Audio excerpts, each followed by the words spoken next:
Sabrina Carpenter's response to the valid criticisms a lot of her fans and women, specifically women of colour, had about her album cover for Man's Best Friend leads me to believe that she's not that smart because, first of all, Tommy from Arkansas loves your cover. He loves the fact that you're on your knees, ready to be a man's best friend.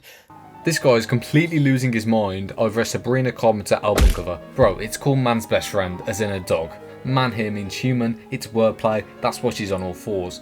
Come on dude, I thought you were smart. But instead of getting that, he invents some random dude from Arkansas to prove his point that presumably straight white men love the patriarchy. Then, just 2 TikToks later, says that straight men don't even listen to her music. Which one is it? You can't have it both ways, man. And we have to start holding men's feet to the fire because straight men might not necessarily listen to Sabrina Carpenter. So, I mean, straight away he's already contradicting himself, which I guess is bound to happen when you yap that much on TikTok, but then he goes on to say stuff like this.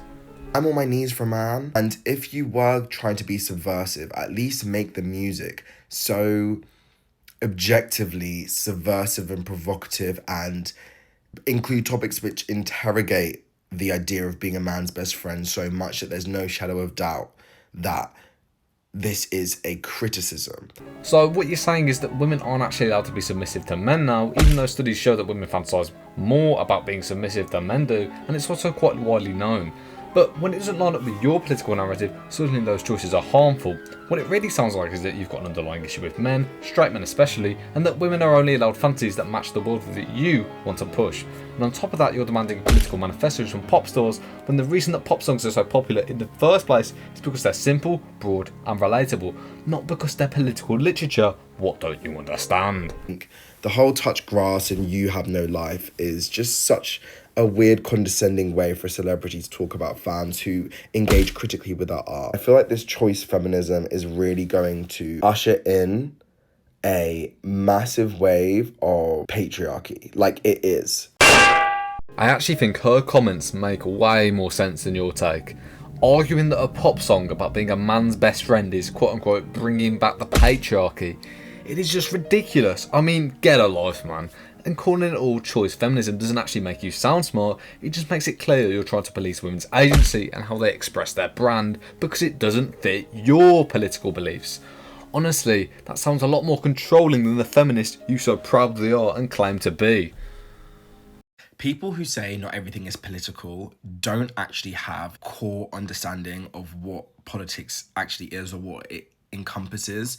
If you were to ask these people to define politics, they would be stuck as a... If everything is political, then nothing is political. The word just loses all meaning. Politics is about power, governance and policy. Saying everything in political waters it down so much that you can't tell the difference between things that are and aren't political. All this argument really means is that he's projecting that he sees everything through a political lens. This line of thinking also leads to that enemy ideology of right or wrong, which, well, surprise, surprise, he also pushes in this video. And it kind of goes to the point of the rise in anti-intellectualism being at the same time as the rise in the far right and conservatism. Well, you just knew that was going to happen. Not wanting to politicise everything doesn't equal to rejecting politics, it just means you understand scale. And also, calling neutral or apolitical people far right for this is just absolutism and shuts down debate. I tried to tell him this in his comment section, but he just backtracked this and denied anything. The irony is though, if everything is political, then by his own logic, the choice to not engage politically becomes a political act in his framework.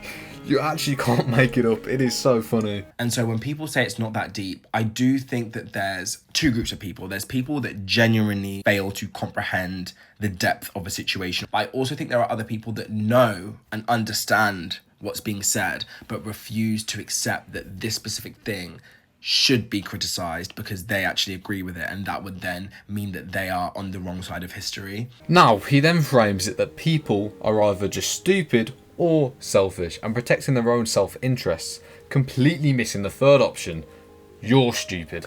Dismissing everyone outside of your worldview is just arrogance, and wait for it, he's contradicted himself again. Labelling disagreement as ignorance or stupidity is in itself anti-intellectual. So yeah, this guy's far right, case closed. Okay, I'm not gonna lie, guys. This whole Sabrina Carpenter Man's Best Friend album cover choice feminism discourse is really starting to spin me, because I just don't understand how on my view page I can see on one swipe a man being praised for choosing to stay out of women's business by not commenting on the cover and saying it's not his place as a man to get involved, and then on the next swipe I can see a long video about a woman explaining how men for years and years, well, decades and decades, have got away with weaponized incompetence as a way of doing nothing and expecting women to do all of the manual or emotional labor in relationships and dynamics. He then goes on to say that men need to read a bunch of feminist literature, but it takes him about 7 minutes to do so. And yes, this is the same video from the start where he contradicts himself. But in order to not be weaponising incompetence and putting all of the emotional labour on women, men need to have the same opinions as him. I mean, if I, a man, told him how to live his life, I'm 90% sure he'd have a breakdown, but he's fine policing women's choices and men's opinions. That's not feminism, that's control, and just shows this weird god complex that he has. To men needing homework assignments before they're allowed an opinion, all of it contradicts itself, and all of it comes back to the same thing. Him trying to control how women present themselves and how men are allowed to think. I mean, at the end of the day, it's not that deep, it's not clever, it's just weird, and the fact he can't see that says more about him than it will ever say about Sabrina Carpenter or anyone else who disagrees with him. But yeah, make sure to leave a like, subscribe, or leave a hate comment, I really don't care.